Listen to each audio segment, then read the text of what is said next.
Hi, my name's Courtney, and I am answering Spencer Bidnick's question.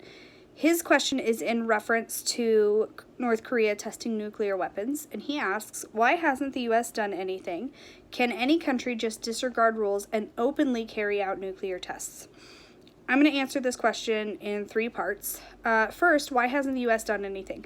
I think that the U.S. has done some things. They have, in some ways, said, if you were to shoot at us, we'll shoot back at you. And I think that's the whole point of nuclear peace, is that even though North Korea is testing nuclear power at this point, I view it as more of a show.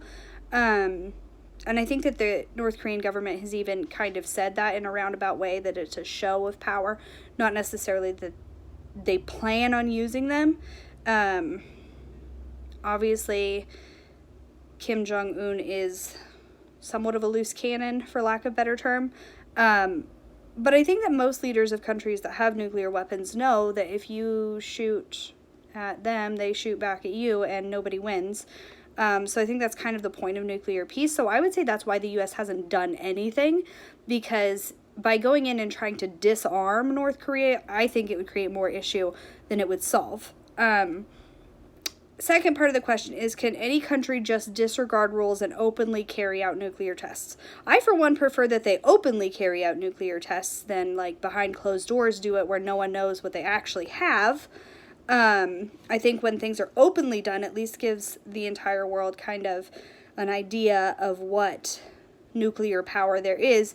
In North Korea's nuclear weapons, the paper that we read, they even kind of talked about that, about how testing in the open kind of gives an idea of what it has. In there, it talks about the fact that North Korea at this point, as far as we know, does not have a hydrogen bomb, and they know that because they have been able to test the drop sites for these nuclear weapons. So I would prefer they openly carry out the tests versus behind closed doors. I don't even know if that's possible, if you can test a nuclear weapon without people knowing, but yeah, that's my answer to the question.